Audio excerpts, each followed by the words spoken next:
لہذا آج کے پرفتن دور میں جہاں پر قدم قدم برائیوں نے ڈیرا ڈال رکھا ہے، جہاں پر ہم نے اپنے نابالغ بچے اور بچیوں کو یہ موبائل تھما دیا ہے، گھر میں بیٹھے بیٹھے جہاں پر برائیاں کر رہے ہیں، جہاں پر گندی فلمیں دیکھتے ہیں، جہاں پر فحش گانے سنتے ہیں، جہاں پر وہ بھاگنے کی گھر کے اندر بیٹھ کر کے باہر بھاگنے کی پلاننگ کرتے ہیں، ایسے ماحول میں ماں باپ کو اولاد کی دینی تربیت پر خاص دھیان دینے کی ضرورت ہے۔ ورنہ یاد رکھیے گا، اگر آپ نے اپنی اولاد کی تربیت شریعت کے مطابق نہ کی، آپ نے اپنے اولاد کو دین نہیں دیا، آپ نے اپنے اولاد کو نبی صلی اللہ علیہ وسلم کا طریقہ نہیں دیا، آپ نے اپنی اولاد کے دلوں میں قرآن کی محبت پیدا نہ کی، کل قیامت کے روز آپ پوچھے جائیں گے، آپ سوال کیے جائیں گے۔ ہر شخص مسئول ہے اور ہر شخص سے قیامت کے دن پوچھا جائے گا۔ شریعت کیا کہتی ہے؟ شریعت یہ کہتی ہے کہ اولاد پر شریعت لاگو کرنے کے لیے مارنے کی ضرورت پڑے تو مارو۔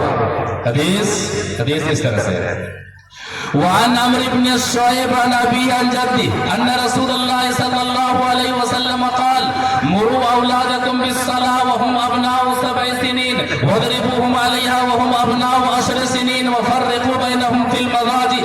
رواه ابو داؤد في كتاب الصلاة۔ ابو داؤد شریف کے اندر یہ حدیث موجود ہے۔ راوی حدیث حضرت عبداللہ بن عمرو بن عاص رضی اللہ تعالیٰ عنہما، وہ فرماتے ہیں کہ نبی صلی اللہ علیہ وسلم نے فرمایا مروا اولادکم بالصلاة۔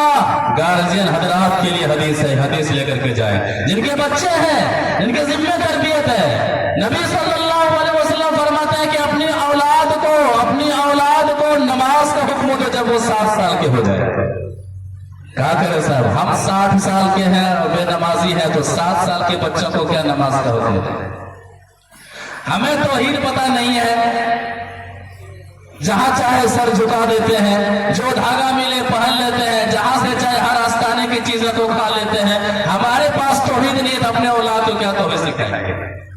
یہ بہت ہی بڑا المیہ ہمارے مسلم سماج کے اندر ہے کہ ماں بے نمازی ہے، باپ بے نمازی ہے، اور پھر جب ان کے بچے بگڑ جائیں گے کہتے ہیں کہ حضرات دم کر دیجئے، میرا بچہ بگڑ گیا۔ یہ اخلاق، یہ دینی تعلیم کوئی روح افزا شربت نہیں ہے کہ حضرت دم کر کے دے دیں گے، پلا دیں گے، آپ کا بچہ بالکل حاجی اور نمازی بن جائے گا۔ تربیت یہ استدراج چاہتی ہے۔ 7 سال کا ہو گیا ہے، آپ کے بچے کو پتا ہونا چاہیے نوان، آپ کے بچے کو وضو کا طریقہ پتا ہونا چاہیے، آپ کے بچے کو مسجد کی اہمیت پتا ہونی چاہیے، آپ کے بچے کو نماز پڑھنے کا طریقہ معلوم ہونا چاہیے، آپ کے بچے کو سورہ فاتحہ یاد ہونی چاہیے، آپ کے بچوں کو قرآن کی سورتیں یاد ہونی چاہیے، آپ کے بچوں کو تشہد کی دعائیں یاد ہونی چاہیے، آپ کے بچوں کو رکوع اور سجدے کی دعائیں یاد ہونی چاہیے۔ ہم نے کہا گیا ہے 7 سال کا ہو جائے تو نماز کو حکم دو، نماز کے سارے طریقے سکھا دو، ساری دعائیں یاد کرو۔ کہاں ہے ماں اور بہنیں؟ کچن میں ہے، سامنے موبائل ہے، کیا دیکھ رہے ہیں؟ سیریل دیکھ رہے ہیں، سیریل، شارٹ ویڈیو، خود ہنس رہی ہے، خود اکیلے ہیں، بس آپ کو لگتا ہے کہ پاگل ہو گئی ہے، اکیلے ہنستی ہے۔ کیا ہوا بھائی؟ ارے سیریل دیکھ رہے تھے، ارے شارٹ ویڈیو دیکھ رہے تھے، بڑا مزہ، کامیڈی، بڑا زبردست کامیڈی کرتا ہے۔ ہماری ماؤں کا یہ حال ہے، لہذا ہماری ماؤں اور بہنوں کو تربیت کے تعلق سے سیرت عائشہ پڑھنے کی ضرورت ہے، سیرت فاطمہ پڑھنے کی ضرورت ہے، سیرت خدیجہ پڑھنے کی ضرورت ہے۔ لہذا اگر ہماری ماں اور بہنیں چاہیں، اور اگر ہماری ماں اور بہنیں چاہتی ہیں کہ اس دور کے اندر بھی صلاح الدین ایوب جیسی شخصیت پیدا ہو، محمد بن قاسم جیسی شخصیت پیدا ہو، انہیں ماں جیسا کردار ادا کرنا ہوگا۔ ان کی زندگی میں تربیت کا معاملہ، دینی معاملہ ہوگا، بہت ضروری ہے۔ جب بچے 7 سال کے ہو جائیں نماز کا حکم دو، 10 سال ہو گیا ہے نماز نہیں پڑھ رہا، مارو۔ مارتے ہیں کیوں؟ ٹیوشن نہیں جا رہا ہے، صحیح سے ہوم ورک نہیں بناتا ہے، مارکس کتنا کم آیا ہوا ہے، 5 گھنٹہ 6 گھنٹہ دنیاوی تعلیم میں دیتا ہے، پھر کہتے ہیں میرا بچہ بگڑ گیا۔ نہیں، مارو۔ اگر آپ کا بچہ فجر میں نہیں اٹھتا ہے، آپ انہیں ماریے۔ شریعت یہ کہتی ہے ادب سکھانے کے لیے، دین سکھانے کے لیے انہیں ماریے۔ یہ نبی صلی اللہ علیہ وسلم کا حکم ہے۔ اسی طرح سے دعائیں انبیاء ہے، اولاد کے تعلق سے فکر मत रहिए, आप भी अल्लाह तबारक व तआला से रिश्ते को मजबूत रखिए और अपनी औलाद से रिश्तों को मजबूत रखने के लिए औलाद के ताल्लुक से दुआ कीजिए। सूरह साफ़ात आयत नंबर 100 देखिए, सूरह इब्राहिम आयत नंबर 40 देखिए। इब्राहिम अलैहिस्सलाम क्या दुआ करते हैं?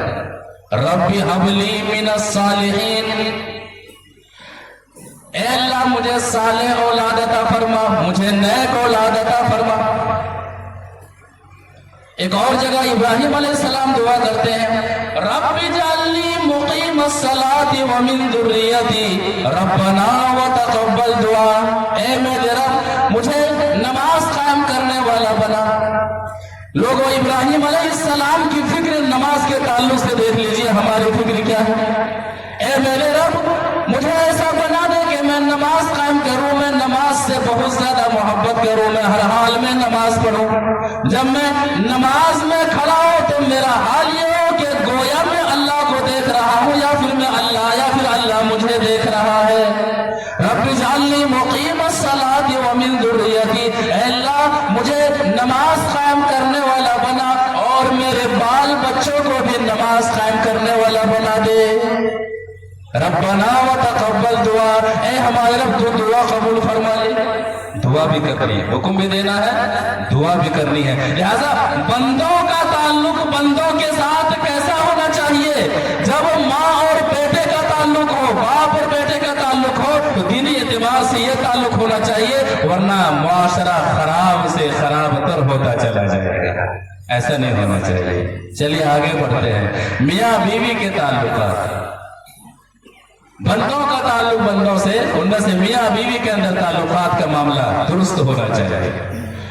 घरेलू फसाद, घरेलू बिगाड़, बहुत सारे असबाब में से अहम सबब, शोहर बीवी का हक अदा नहीं करते हैं, बीवी शोहर का हक अदा नहीं करती है। हुकूक में कमी करना ये बहुत ही अहम मामला है। उन्हें हुकूक पता ही नहीं है, हुकूक के बारे में वो लोग जानते नहीं है, बहुत जरूरी है। कितने ऐसे जन्नत नुमा घरों को उजड़ते हुए देखा गया है और शादी के बाद देखा गया है। क्यों? बीवी को शोहर का हक पता नहीं है, शोहर को बीवी का हक पता नहीं है। बीवी चाहती है कि शोहर को मैं कंट्रोल में रखूं, शोहर चाहता है कि बीवी मेरे मुताबिक रहे।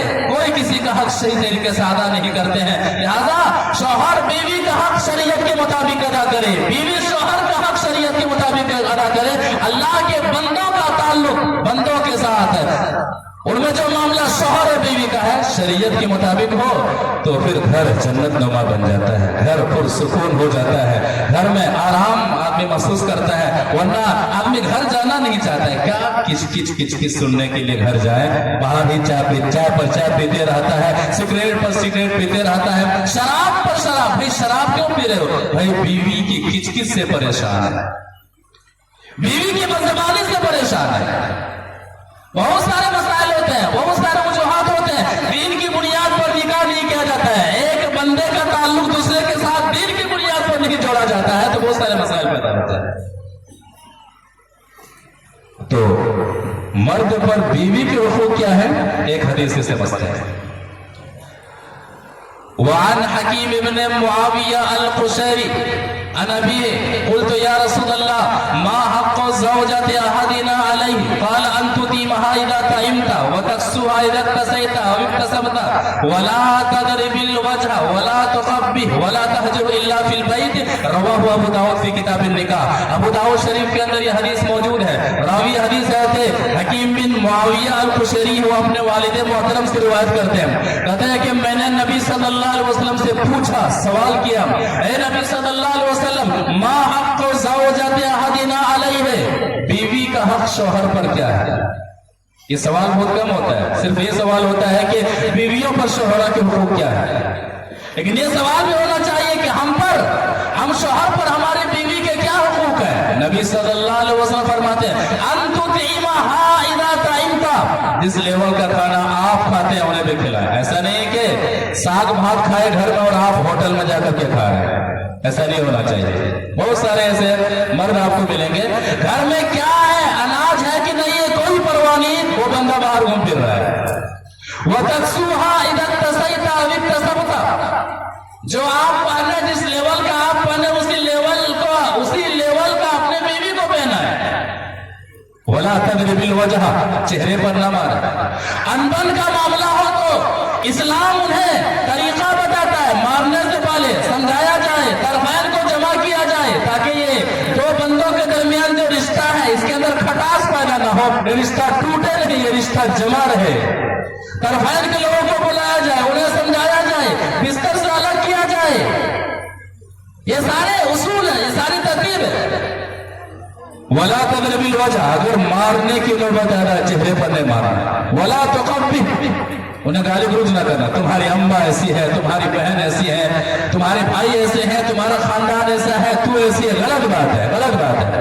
वला तहजुर इल्ला फिल बैत, घर में ही रखना है, लात मार मार करके घर से बाहर निकाल दिया जाएगा, हटो यहाँ से, निकलो यहाँ से, नहीं। जब तक वो बीवी है, वो आपकी बीवी है, लिहाजा खुशी के आलम में भी हक अदा करना है, अनबन के आलम में भी हुकूक है कि उन्हें घर से ना निकाला जाए। मामला उनके साथ हो तो अपने ससुराल